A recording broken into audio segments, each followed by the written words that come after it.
Hello and welcome to How to Deal When the Shit Gets Real podcast. I'm Marietta. And I'm Connie. And today we're here with Mitch Winkelmann, or Mitchell Winkelmann, my brother. Hello, everybody. So, Mitch, how do you deal when shit gets real? Or just tell us a little bit about yourself for those who don't know. Oh man, where do you want me to start? Go back to the day you were born. Do you remember? Yeah, we'll be here forever. I don't know about that. Just generally about yourself. Oh, well, so I'm born in Illinois. Start way from the beginning. Do I have to introduce my own brother? Yeah, I mean, well, I guess we'll say I was a fireman for 4 years before my accident for a couple suburban fire departments around Chicago. I was a paramedic and a fireman. And how old are you? Are you married? Are you happy? Oh, yeah, I guess I should. Yeah, I'm just not good with explaining myself. I am 27. Just had my birthday. Yep, that's right. A couple days ago, 4 days. And I am married to my wife, Sarah. Yeah, I've been married to her just over 2 years. It was 2 years, December 28th. High school sweethearts. Yes, high school sweethearts. I've known her since I was 14. Oh, smushy. On and off, like a couple times in high school, and then we connected in college at a party, and then we've been together since, which was 2016. Oh, shit! Known her for the last 13 years. Wow, it's going crazy. Great. So, Mitch, tell us a little bit about your accident. So, the accident that caused me to be quadriplegic happened August 14th of 21. And I was out with a group of friends on a pontoon, and I decided to dive into a river because I dove into many water before, many different types of water, as being involved with swim and water polo. I thought I could dive and do a shallow dive, but it was not shallow enough. And so my head hit something underneath the water in the river. I remember diving in, and I don't remember anything else except a couple of sounds. Really? What sounds? I'm just curious. I remember helicopter sounds going into a helicopter to go to the level 1 trauma center. So essentially, I dove in, and then they knew something was wrong because I couldn't flip myself over. I guess when they flipped me over after I dove in, I said I couldn't feel my legs, and they knew something was wrong. And I was with a bunch of firemen, paramedics from luckily my department. So I was with the right group of people. They turned me over, and they put me on a beer pong floaty table that we had just gotten out, to essentially use that as a backboard and to keep me floating. That's actually smart. Wow, that was real. That was also really lucky. Like, how many people have an inflatable table? Yeah, because we were going out there to drink and hang out for a shift outing, and so that's why they had some of that. And then they were trying to figure out how to get me onto the boat, but we were on a pontoon, and our pontoon's probably a foot and a half off the water, and trying to lift me out would have been near impossible. Luckily, there was another boat that had like a swim deck, so it was like level with the water. They stopped them, and they put me on that, on the end of the boat, and they then drove the boat to the nearest dock. And then my buddy was calling 911 to get an ambulance. And so he knew exactly right where we are and told the ambulance right where to go. So luckily there was no interference from getting me off of the boat to the ambulance, because we pretty much met the ambulance right away. They knew I had a very severe injury, because when there's any sort of neurological impairment or any type of neurological trauma that happens, men usually get this symptom called priapism, and it's when you essentially get a hard-on because you have a spinal cord injury. And so really? and it's a neurogenic, No idea. symptom that can happen that like is an early, I believe an early sign. It's a severe spinal cord injury, but they didn't know the level. So as soon as they saw that, my buddy who I was with told the ambulance crew to call for a helicopter to go to the nearest level 1 trauma center, because we were out on the river way west of the city. And so there was nothing really that close that was drivable for a level 1. So the ambulance crew took me to the closest hospital, and I didn't even go in the ER. I believe I went straight from the ambulance to the helicopter to the nearest level 1 trauma center, which was Condell Hospital. And so that's where I stayed. And when I got to Condell, supposedly I was awake, even though I was intubated. And I was like giving a thumbs up, but I don't remember any of that. That's definitely a you thing. Like, I'm fine. It's fine. It's Rub fine. the dirt off. I'll walk it. I've also been saying that wrong my whole life. I thought it was priapism, so now I'm glad that I know the right way to say it. Priapism. Yeah, and it was funny because the one guy I was with came into the ER. He's like, "Don't worry, I drove your Mustang to the hospital," and I guess I shot up or tried to give him like a glare that he drove my car. Oh my God. I don't even remember it. Yeah. Oh my God, that's hilarious. So were you in and out of consciousness kind of this whole time, like from when you first dove into getting to the hospital? I dove in and I don't remember anything else, but I guess I was in and out of consciousness.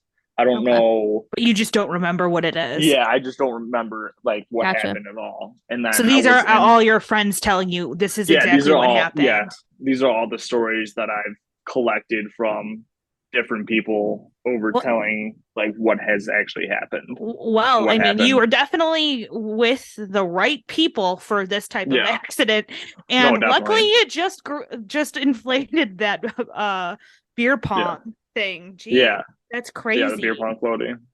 When I got to the trauma center, I believe I went through 4 or 5 different surgeries. So I had my first surgery was through my neck to stabilize my vertebrae. And then they went and cut open my neck and they turned me over, essentially, was the next to get all the fragments and pieces out of my neck. And they essentially, my C6 and 7 needed a whole cage around it for how shattered my neck was. Yikes. And the ER doc pretty much said from the x-rays, like, he's only seen these type of breaks from like severe car accidents, not a diving accident. Really? Wow. Yeah. She must have hit something really hard. Yeah, exactly. And it was a rock or something. Yeah, it was like McHenry River, which has a bunch of stuff in it always. And I just didn't think about diving or not diving. But yeah, so I could have hit any amount of objects from a log to a rock to anything. Who knows? Yeah. Yeah. And so they did like 3 different surgeries.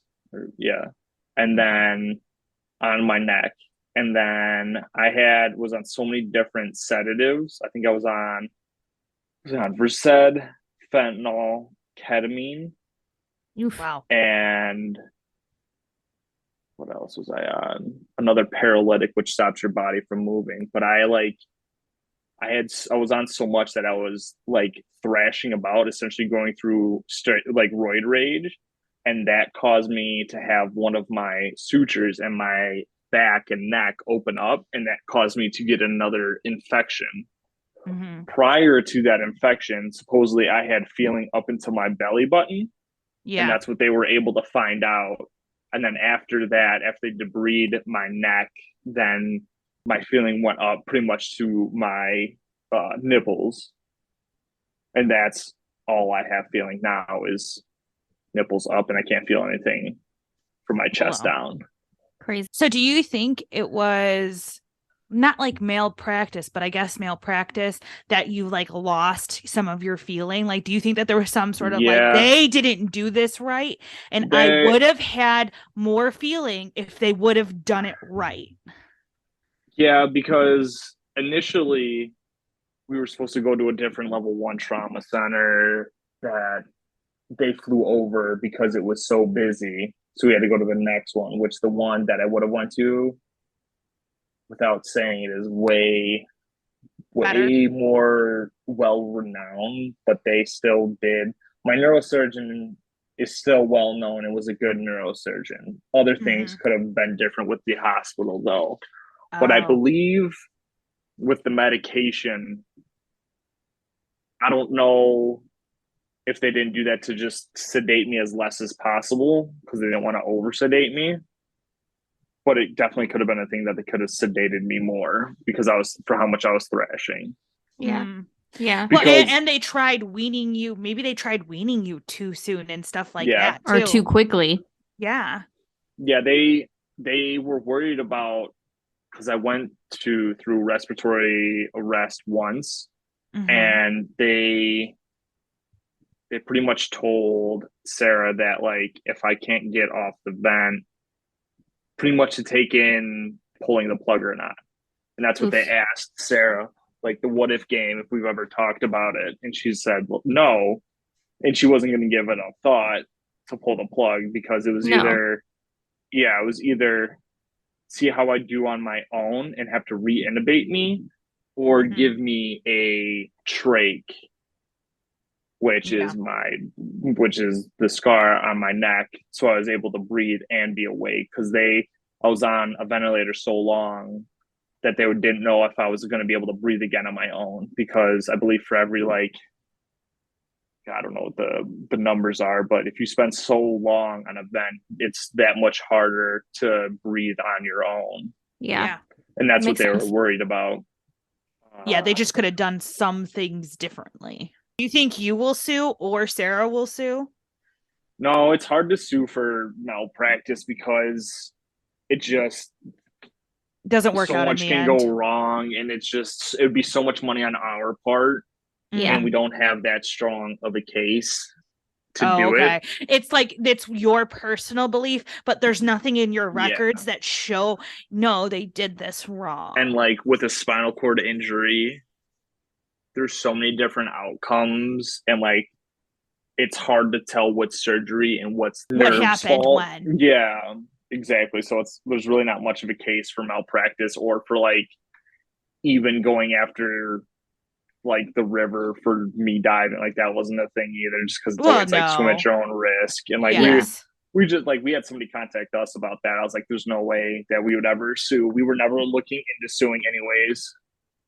Once I started becoming awake and they were winning me off, I had to lay flat for what seemed like forever. I think it was like 3 days, because they had me on a spinal drain because all the shards from my spinal cord that essentially blew up when I hit the floor of the river poked holes through my spinal column and caused spinal fluid to leak out. So I had a spinal drain in for 3 days, and I had to lay flat to make sure everything healed and I wasn't draining anymore.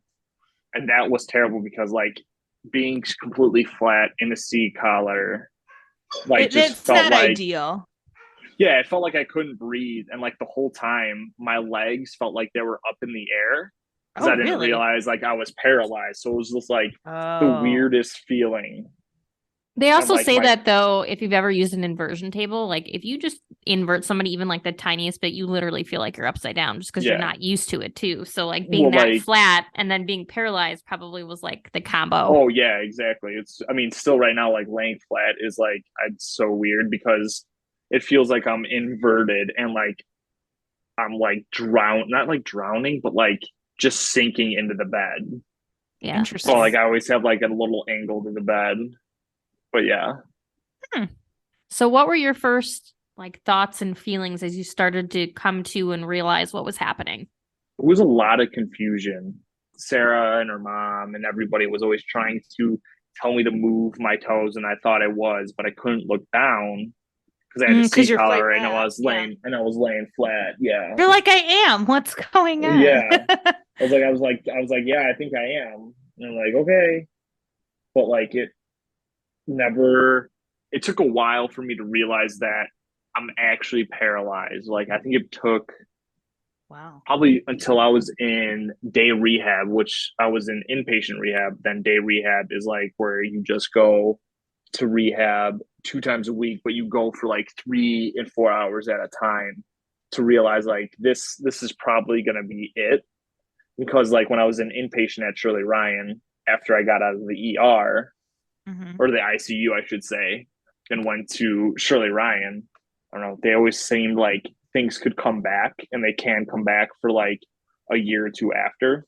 And so it's always like this thing of not saying you'll never walk again, but always trying to keep like some hope alive. And it's like just like you don't want to do anything. It's too negative when you're trying to work really hard at basic human function. Yeah, exactly. Do you still have hope, or are you like, no, this is it? I mean, I'm this is pretty much it until like they're doing a lot of like stimulation stuff with like electrodes and trying to like essentially shoot the nerves past like scar tissue. So they're getting away from essentially stem cell usage and getting into more like nanotechnology and like fast impulses and stuff. So that's why to have a spinal cord issue now or a spinal cord injury now is the best time to have it, because there's so much research and there's so much hope out there that stuff can still happen. Yeah. But I know mom's hopeful every day. Oh, yeah. Yeah, I just don't think about it. Just live my life now, essentially. And just focus on what I can do instead of what I can't do. And that's like the biggest thing to stay positive, is just focus on what you can do, what you have. So speaking of that, what was your biggest accomplishment in rehab? I believe just being independent as whole, as like general as that is, but like being able to drive around and have my own vehicle and being able to transfer in and out of bed when I want. And well, was there ever anything that we were like, wow, like I did that and I did not think I would be able to? I think like a couple 100 feet in braces, which are like called KFOs, and the braces from your ankle all the way up to your hip, and they pretty much just straighten out your leg. So I use my whole arms in a walker to pretty much lift myself and walk and like hop essentially. And doing that was pretty cool, and one of the hardest things I'm still working on and still doing. But it's definitely interesting because they only do KFO training with people who have an incomplete injury. My injury is a C5, C6 injury, which is my cervical spine, which is in your neck. And it's complete, so I don't feel anything past my level of injury, sensory or motor. And people who are incomplete that can feel generally walk or try to get them up because they can feel it. You can feel your balance. So for me to do it, it's kind of not normal. But the reason I'm doing it is because for me and Sarah didn't get married in Mexico because I got injured 7 days before that. And so we rescheduled everything a year after my injury. Yeah, for this year. Yeah, for this year, essentially. Because we never got our Mexico trip. So that's the reason why I want to stand for the wedding, is to do that and do that for her. And I want to do it for me too, because to say I can do it. She wouldn't care regardless, but I was like, I put in my head that I want to do it. So now essentially I'm going to do it. Yeah. So in some form of way, I'm going to try to stand for part of the wedding. I don't know what part and how much, but yeah. Yeah, it is really cool. I used to rehab a guy that was in a skydiving accident, and he was paralyzed from the waist down. And we would do that with him because he was determined. They told him he would never walk again. He's like, watch me. And he's like, they never specified how I had to walk again. So he's like, watch me. Yeah, definitely. So we did the same thing. We put him in the braces, and then I don't know if you remember what Aunt Barbara's crutches looked like, but the ones that like clamp around your arm. Yes. Yeah. He had those, and then the KFOs, and he was able to walk. Oh, so he can move pretty good then. Nice. It was Does he decent. mainly use a wheelchair? Oh yeah, he's in a wheelchair. He's in a wheelchair. I was about to say he probably just mainly uses Yeah, he mainly uses a wheelchair, but he had such a strong upper body by that point because we had been I think we'd been rehabbing him for years at that point, that he had a really strong upper body, so he was able to do it. Now, he only took not even as much as you did, probably 5 or 6 steps, but it still was like an FU to the doctor for him. Yeah, no, definitely. And I'm not like, I do that walking with a harness on, so it's nothing that's like, and the harnesses just hold me up. It's just like, so I don't fall all over the place. But like my walking is nothing that's going to happen outside. It's pretty much either in a controlled environment, because I'll just roll around in a wheelchair, especially being a quad and not having any feeling in that, instead of trying to force walk myself places, because that's more dangerous. And and that's what it is. And it's also more dangerous too, trying to force walk. I mean, like you said, you can't feel it. You can lose your balance. All these things can go wrong. Yeah, I don't think I could do it by myself anyways, with the whole setup and all that. But yeah. So will your best man, I think Luke, right? Is it Luke? Eric. Oh, Eric? Oh, okay. Yeah. Will he have to like help you stand up for the part of the ceremony that you want to stand up for, and or like the first dance or whatever? Yeah, probably for the first dance, it'll probably be Eric and Wade, which is my other groomsmen. Yes. And they'll just kind of help you up. Yeah. Or I might just do it. My God, you're going to make everyone cry. I'm like crying thinking about you standing. I'm thinking about Grandma. If Grandma was here, she would lose her mind. Oh my she God. would love it. Oh yeah, she was great to live with. I'm so thankful that you guys got married at Mom's house before the accident and before Grandma passed, and because Sarah had the control over your health and like decisions that doctors made. Because I wouldn't want to see. I wouldn't want to. Oh God, don't even want to think about. We're not going there. It happened. We're good. It's all good. Yeah. Well, and like when I woke up, Sarah and her mom were just instantly on me, always wanting me to do PT, because they knew how important it was for my hand function, because I had like no hand function. So they were on me. Anytime I was awake, I always like trying to make me do stuff, and I was always so tired and wanting to sleep. It was ridiculous. And they were like, no, put the marbles from that bin to that bin. Now, well, let's go. Marbles in the putty, and I hate putty so much. Putty is the worst thing. It's that dexterity. The dexterity is the hardest thing to get back. Well, because I had 0 pounds of strength in my left hand when I got to Shirley Ryan. Yeah, so I had maybe 1 pound of strength in my left hand and about 15 pounds of strength in my right.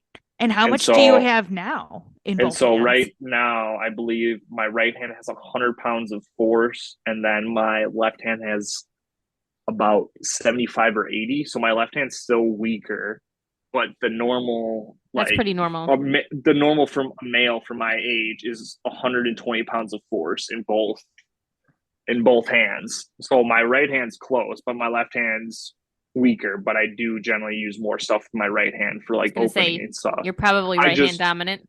But I just write lefty. Yes, he's a very interesting lefty. He's like a fake lefty. No, that's Jackson. That's Jackson. Oh, I didn't know that.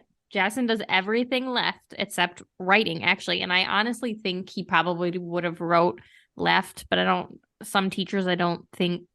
Yes, they don't allow them to write. Which is weird. Left. Yeah.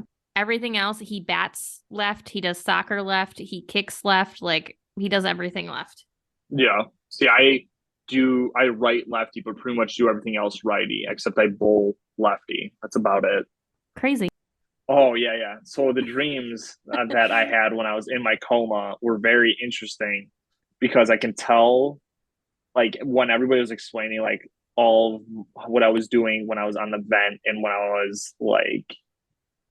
was in my coma, it makes sense, because all the dreams I had were really weird, but they all had a form of me drowning Like in some, like one was like I was drowning, and so that's why you were having all those spasms. Yeah, we're like just like thrashing about because it never felt like I could breathe fully, or like there's always something stuck in my throat, or like always like on the cusp of drowning in these dreams. Yeah. But then like when I was in Shirley Ryan, an inpatient, I actually went in the water to do water therapy, and I actually had no issues with that, and everybody thought I was because obviously it happened in a river. Yeah. But like it didn't affect me at all. Have you done any water therapy since? No, not really. I haven't really had the opportunity. I'm kind of interested in it just to see, because obviously I enjoy the water so much. I was going to say, you've been Mr. Swimmer your whole life. And water therapy gives you the opportunity to not have to worry about falling or exactly. You have a lot more freedom in water. Yeah. And obviously water is just good to stretch out. It's easy on your joints, all the things. Yeah. And so it'd be interesting to see what it'd do with my shoulders if I actually swam. Because I swam, it was a small pool, but I swam about like 15 yards back and forth. And they made me swim with a sea collar on because they wouldn't let me take it off for like the spinal precautions, even though I was pretty much taking it off all the time because I didn't care at that point. I just wanted the sea collar off because it was so itchy. And I had all the nurses always yelling at me to put the thing back on. I was like, I can't do it anymore. I woke up, I had like half a full beard and it was so itchy. I would make Sarah or like my mom like put like long like wooden straws or like stirring straws, something like that, down my sea collar to make it itch because it was so itchy. Because it wasn't grown out yet. It was in that terrible stage. That in between stage? Yeah, no thank you. Oh, you guys are familiar? You guys grow lots of beards?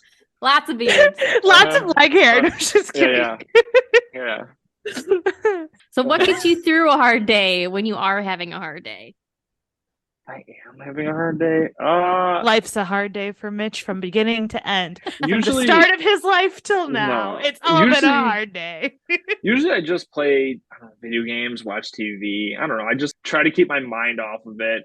Always having the dogs around is nice. Yeah. So, are you going to get either of them to be like a companion?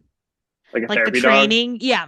Nah, probably not. Just because we don't have enough hours in the day. And Sarah does a lot already, you know.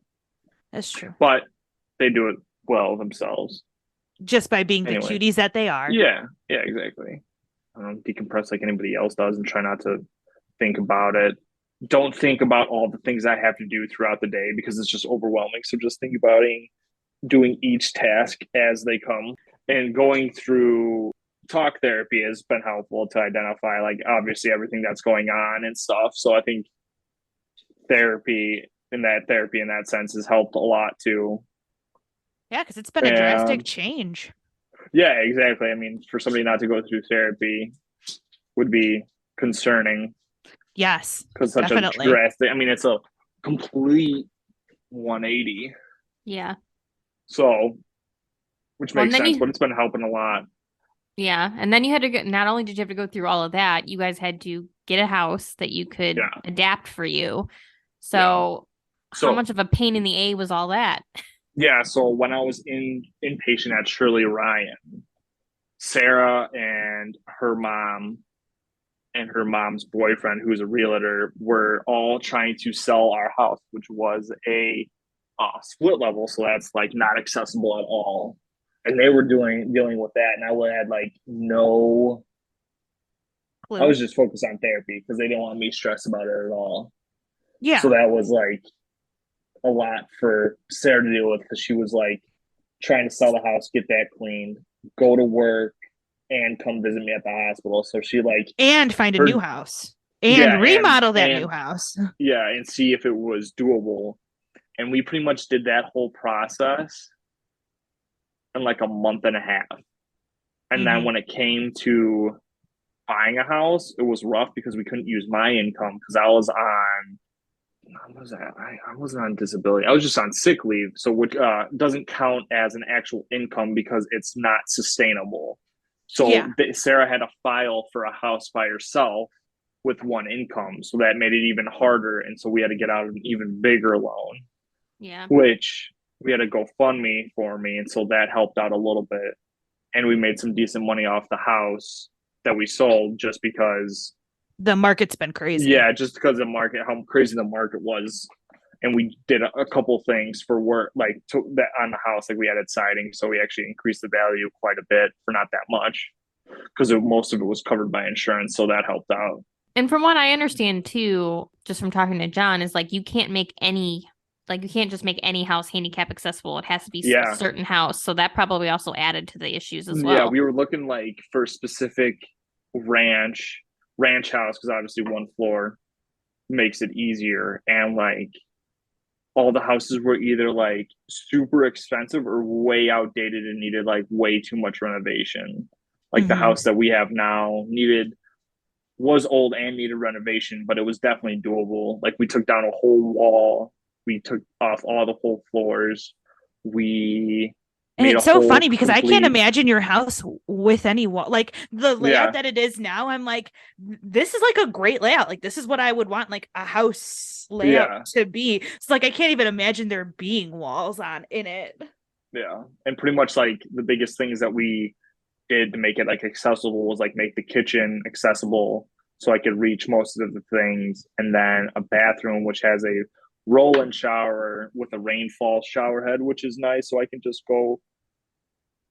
roll in there and take a shower without having to transfer 3 times from like the bathroom to a chair to the shower or anything like that. So it's really convenient. And do you have like a special shower wheelchair, or do you just do it in your normal one? Yeah, so I have 2 different chairs that I transfer into.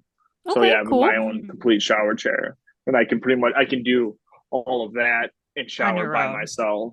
Yeah. Awesome. And obviously if Sarah's there, it helps, but I can essentially do everything by myself. It obviously takes longer, but it definitely works out and I can do it, which is really nice. Good. So Sarah doesn't need to worry when she leaves for like work or anything like that. Right. And the other thing is that I don't think most people realize is the standard door in almost every house is like, it's something very minuscule. It's like 3 inches too short for a wheelchair. That is insane. The average, I think, door, 28 or 26 inches. And I believe my chair at the time was like 30 or like 29 on the dot. So I couldn't get through a doorway without getting my finger stuck. And like now I can get through it like most doorways, but if I'm not 100% like straight on, like I'll take out an edge somewhere. So there's like a million dings and dents around the house from my wheelchair. And like we put like crazy. Yeah, and we've put like metal like stoppers on the bottom of the door just because I run into it and scrape the shit out of it so much. Oh, really? And like it's like Sarah made it, of course, aesthetically pleasing because it's Sarah. Why couldn't she? So it's like gold and matches like the house and stuff. But the plates are there. The plates are there because I would run into it. Like there's a corner right by the kitchen that I would like take the edge off the whole time. And like it just bent and she finally put like a metal casing around the corner just to protect it. So it's very funny. You need to learn how to drive, mister. Yeah, right? He couldn't drive before. Why would he be able to drive now? I can't feel it, all right? If I can't feel it, it's not my problem. You guys can figure it out. Oh my goodness. Yeah, I remember reading about that, like when Sarah was telling us all that you were going to have to make it accessible, that how like we should just make everybody's door that standard size, like it's 3 inches. Like, well, like when we were coming to Grandma's house, I couldn't fit into the back room, so we literally took off all the paneling, right? We took off all the paneling and the framing, and we had to get different hinges so it wasn't in the way, because I was getting stuck on the door because it was poking out just enough to stop it. Oh my gosh. Yep. Yeah. And so that, like, living at Grandma's, while it was great living with her, was definitely a struggle because it was out of one room. But luckily, we didn't need to pay for like a hotel or something like that to get renovated. Yeah. So it was great. Because that's just an even extra cost. Yeah, exactly. You just it was great don't that Grandma let us live there. She's a sweetie. She was a great host. Oh, yes, she was. So out of all of the challenges of your life, like post-accident and stuff, what was the hardest thing to accept and how did you accept it? Oh, well, I still haven't accepted it, and you're going to hate what it is because it's going to be very awkward. But it's definitely the lack of feeling down there. Got it. I don't need to say it. Everybody gets it. We all got it. Yeah, it's definitely... I honestly thought it was going to be walking. I could care less for walking. Honestly, I don't need it. I had a feeling. This is fine. I had an inkling because we kind of touched on this like at Jackson's party, and I was like, I got you. It's every spinal cord guy's like biggest annoyance is if you could just feel, it'd be fine. Like I could care less, but like you find different ways and it like works, but obviously it's nothing the same. And it's still hard to deal with, but you find a way past it.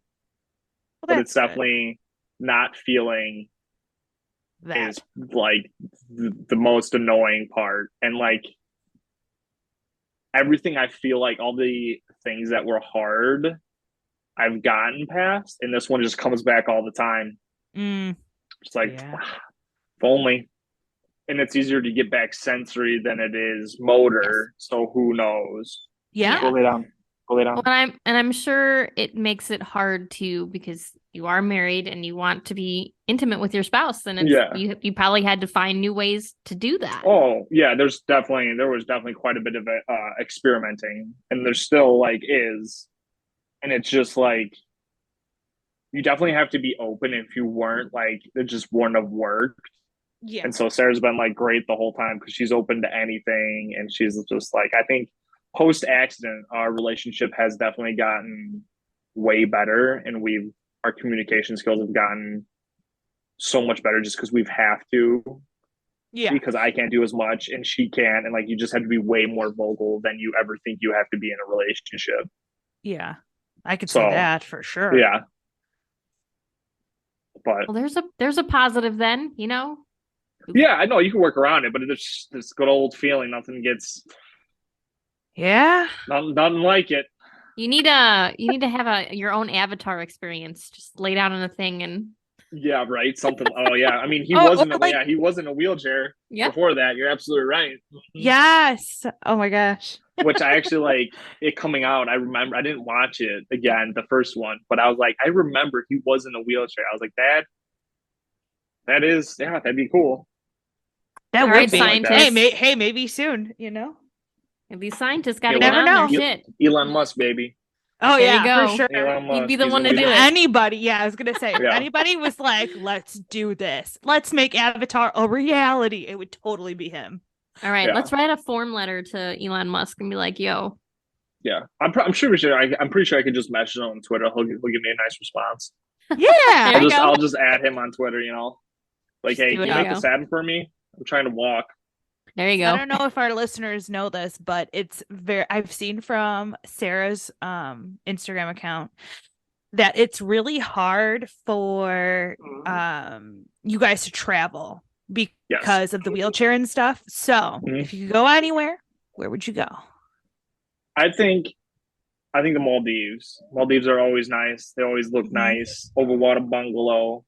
And like going from like Mexico, which is all inclusive, you can go to the Maldives and it's also all inclusive. All inclusive, yeah. That all inclusiveness is great because you just, when you don't have to worry about anything, I'm a big fan of it. Like, and you get to like worry about other things instead of just like penny pinching, especially when you don't have the most money. Yeah. And so I think because everything's already all included and we've already paid for this trip. Yeah, exactly. And then you can just really like let loose and hang out. There's nothing like hanging out in somewhere that's nice, sunny, and there's margaritas coming to you nonstop. So you know what's funny? So Maldives 2025. Let's do this. Yeah, exactly. Let's make it happen. All right. Okay, we'll make it happen. Yeah. It's funny. There was like this reel that was like, instead of going to like the Maldives, and there's like a couple other like places that are well known that people travel to a lot. They were like, go to these other places, and their replacement for the Maldives was like somewhere off the coast of Africa, and I was like, that's not happening. There's no way Tom would be like, yeah, let's go to Africa. I know like Cape Town and like South Africa is like supposed to be kind of nice, but I don't know where else you would go. It'd probably be down there somewhere, I'd assume.